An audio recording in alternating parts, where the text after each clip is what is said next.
میرے نبی کی زندگی کے دو پلر، عبادت، نماز نہ چھوٹے، نماز نہ چھوٹے، نماز نہ چھوٹے۔ میرے نبی کی زندگی کا دوسرا پلر سچائی، اخلاق، درگزر، محبت، الفت، خامند بیوی کو عزت دے، بیوی خامند کو عزت دے، ماں باپ اولاد کو عزت دیں، اولاد ماں باپ کو عزت دے۔ اپنے نبی، اگر اپنے گھروں کو جنت بنانا ہے تو نبی والے اخلاق سیکھو، اور نبی والے اخلاق کا ایک لفظ بتاؤں، وہ برداشت ہے، برداشت ہے، برداشت ہے، وہ صبر ہے، وہ صبر ہے، وہ صبر ہے۔ میاں بیوی کی لڑائی نسلوں کو برباد کر دیتی ہے۔ بیویوں پہ زیادتی مت کرو، بیویاں خامدوں پہ زیادتی مت کریں۔ میرے نبی نے فرمایا بدترین ہیں وہ انسان، ان انسانوں میں کوئی خیر نہیں جو عورتوں کو مارتے ہیں، اور عورت سے فرمایا جس سے اس کا خامد ناراض ہوا، کسی عذر شرعی کی وجہ سے، ظلم کی وجہ سے، عذر شرعی کی وجہ سے ناراض ہوا اور اس نے اسے راضی نہ کیا، تو اللہ کی ساری رحمتیں اس سے دور ہو جائیں گی۔ اپنے گھروں کو جنت بناؤ۔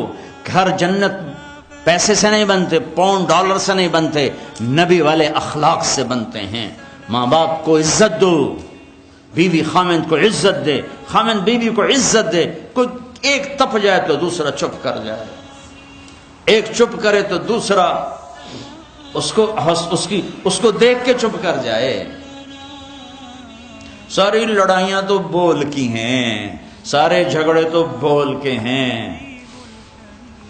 ایک بات میری لے لو، ایک بات اگر گھروں کو جنت بنانا، ایک بات صرف کہ برداشت کرنا سیکھو، بولو مت۔ میری بیوی نے بےعزتی کر دی، میرے خامن نے میری بےعزتی کر دی، اللہ کی قسم ذلت میں عزت چھپی ہوئی ہے۔ دانے کو درخت بننے کے لیے مٹی میں چھپنا پڑتا ہے، مٹی میں ذلیل ہونا پڑتا ہے، پھر جا کر وہ درخت بنتا ہے۔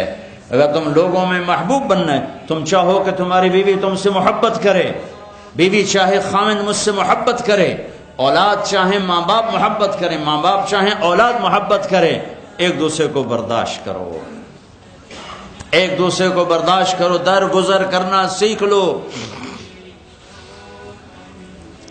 اور میرے حبیب کا فرمان، اے معاذ تمہیں سارے دین کا خلاصہ بتاؤں؟ کہا جی کیا؟ مجھے دیکھو، آپ نے کہا یہ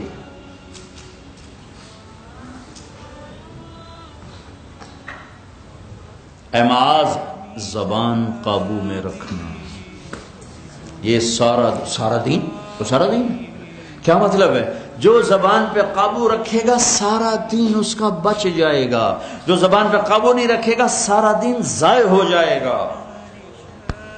غصے کو برداشت کرنا سیکھو،